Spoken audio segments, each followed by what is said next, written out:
ఏపీలో నకిలీ మద్యం తయారీ రాజకీయ ప్రకంపనలు రేపుతోంది. అన్నమయ్య జిల్లా ములకలపల్లిలో మొదలైన స్టోరీ ఇప్పుడు ఎన్టీఆర్ జిల్లా ఇబ్రహీంపట్నంకు చేరింది.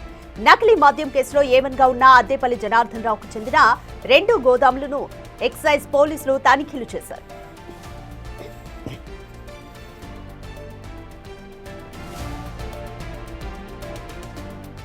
మొలకలపల్లిలో తయారు చేసిన మద్యాన్ని ఇబ్రహీంపట్నంలో బాట్లింగ్ చేస్తున్నట్లుగా గుర్తించారు. Old Admiral, Classic Blue, Kerala Malt, Manjira బ్రాండ్ల ఒరిజినల్ లేబుల్స్ తో నకిలీ మద్యాన్ని తయారు చేస్తున్నట్లుగా ఎక్సైజ్ పోలీసులు గుర్తించారు. 2 గోదాముల్లో వేల లీటర్ల నకిలీ మద్యం పట్టుబడింది. భారీగా బాటిల్స్, క్యాప్లు, హోలోగ్రామ్ స్టిక్కర్లను సీజ్ చేశారు.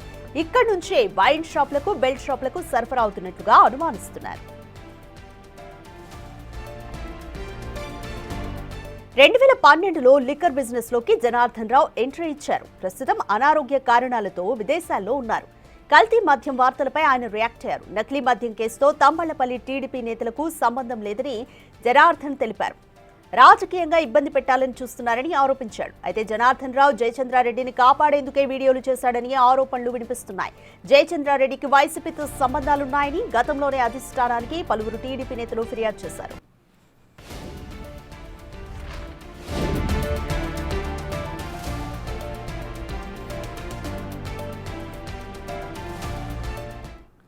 మోర్ డీటెయిల్స్ మా ప్రతినిధి శివ అందిస్తారు.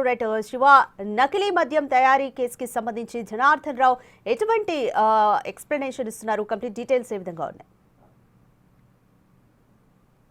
రాజుగా మొత్తం మీద చూసుకుంటే లిక్కర్ కేసు సంబంధించి కూడా రాయలసీమ తంబళ్లపల్లిలో లభించిన ఆచూకీ ఎన్టీఆర్ జిల్లా ఇబ్రహీంపట్నానికి చేరుకుంది. ఏ మలుపు తిరుగుతుంది, ఎక్కడికి వెళ్తుందో తెలియని పరిస్థితి కనిపిస్తా ఉంది. రాష్ట్ర వ్యాప్తంగా దాదాపు 6-7 చోట్ల డబ్బులు నిల్వ చేసినట్లు అధికార పార్టీ నేతలు మల్లగుల్లాలు పడుతున్న పరిస్థితి కనిపిస్తా ఉంది. ఉభయ గోదావరి జిల్లాలకు ఒక ఇన్ఛార్జి, గుంటూరు, కృష్ణా, ప్రకాశానికి ఒక ఇన్ఛార్జి, రాయలసీమ జిల్లాలకి ఒక ఇన్ఛార్జి, ఉత్తరాంధ్రకి మరొక ఇన్ఛార్జి నియమించుకొని ఈ లిక్కర్ డాన్ ని జనార్దన్ వ్యాపారాన్ని కొనసాగించినట్లు కూడా తెలుస్తా ఉంది. ప్రధానంగా చూసుకుంటే లిక్కర్ వ్యవహారానికి సంబంధించి కూడా నిన్న తంబళ్లపల్లిలో మొన్న ఒక డంపు దొరికింది. నిన్న ఇబ్రహీంపట్నంలో 2 చోట్ల డంపు దొరికితే ఖాళీ లేబుల్స్, ఖాళీ బాటిల్స్, డంప్ చేసిన మద్యాన్ని దాదాపు 100 క్యాన్లకు సంబంధించిన 35 లీటర్ల క్యాన్లు స్ప్రేటు, లిక్విడ్ మొత్తం యాడ్ చేసి డైరెక్ట్ గా బాటిల్స్ లో పోసి నకిలీ లేబుల్స్, నకిలీ హాలోగ్రామ్స్ తయారు చేసి మార్కెట్లకు విడుదల చేస్తారు.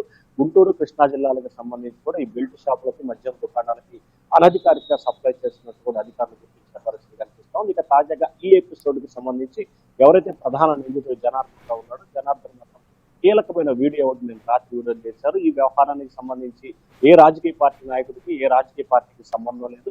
ముఖ్యంగా తంబళ్లపల్లి తెలుగుదేశం పార్టీ నాయకులకు కానీ, ఇబ్రహీంపట్నం తెలుగుదేశం పార్టీ నాయకులకు కానీ కరాఖండిగా జయచంద్రారెడ్డికి సంబంధించి మెడకు ఉచ్చు బిగుస్తుంది. జయచంద్రారెడ్డి తీరుపై ఇప్పటికే పార్టీ నేతలు, కార్యకర్తలు ఆగ్రహం వ్యక్తం చేస్తున్నారు. ఆయన గతంలో పెద్దిరెడ్డి ప్రధాన అనుచరుడుగా ఉన్నారు. అలాగే ఇప్పటికి కూడా వివిధ దేశాలకు సంబంధించిన ప్రాంతాల్లో కూడా జయచంద్రారెడ్డి, ఎంపీ మిథున్ రెడ్డి వ్యాపార భాగస్వామ్యం ఉన్న నేపథ్యం కనిపిస్తా ఉంది. రాయలసీమకు సంబంధించిన ఈ రాజీ ఫార్ములా కూడా కొనసాగినట్టు తెలుస్తా ఉంది.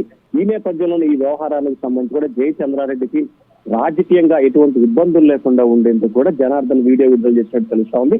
తద్వారా తాను విడుదల చేసిన వీడియో ఏ రాజకీయ పార్టీకి సంబంధం లేదని ప్రకటన వస్తూ ముఖ్యంగా జయచంద్రారెడ్డిని కాపాడే ప్రయత్నం చేస్తున్నట్లు తెలుస్తా ఉంది. ఎందుకంటే ఇప్పటికే ఆయన రాజకీయ పార్టీకి సంబంధించి ఇబ్బందికర పరిస్థితి ఏర్పడుతున్నాయి. ఒకవైపు మద్యం, నకిలీ మద్యం వ్యవహారం, మరొక వైపు వైఎస్ఆర్సీపీ నేతలతో సత్సంబంధాలు, అలాగే వారితో వ్యాపార భాగస్వామ్యం చేయడం, తెలుగుదేశం పార్టీ ఇన్ఛార్జిగా పోటీ చేయడం, తెలుగుదేశం పార్టీ పోటీ చేయడం, ఎన్నికల్లో ఓటమి చెందడం, ఇప్పుడు ఆ నియోజకవర్గ ఇన్ఛార్జిగా ఉండటం, ఆయనపై టీడీపీ నేతలు ఆగ్రహం వస్తుంది. ఆయన రాజకీయ భవిష్యత్తుపై నీలి నీడలు కమ్ముకున్న నేపథ్యంలో రాజకీయంగా ఆయన కాపాడే ప్రయత్నం జనార్దన్ చేస్తున్నట్లు కూడా అర్థమవుతుంది. మరొక వైపు ఈ అంశానికి సంబంధించి ఇది టీడీపీ అధిష్టానం పెద్దలు ఏమన్నా ఆయనతో చర్చించారనే దానికి సంబంధించి ఆ వైపుగా ఆలోచన ప్రయత్నం చేసినా కానీ అక్కడ ఎటువంటి కూడా ఆలోచనలు కనిపించట్లేదు. ఎందుకంటే ఇప్పటికే టీడీపీ నేతలు ఈ 2 వ్యక్తులు సస్పెండ్ చేసింది, నిష్పక్షపాతంగా దర్యాప్తు చేయాలని చెప్పి ఆదేశాలు జారీ చేసింది, కఠినంగా వ్యవహరించాలని చెప్పి సీఎం చంద్రబాబు ఆదేశాలు జారీ చేశారు. కాబట్టి ఇక తెలుగుదేశం పార్టీ తరఫున వీడియో విడుదల చేయించాల్సిన అవసరం ఏమాత్రం కూడా లేదనేది కూడా రాజకీయ విశ్లేషకులు అంచనా వేస్తున్నారు.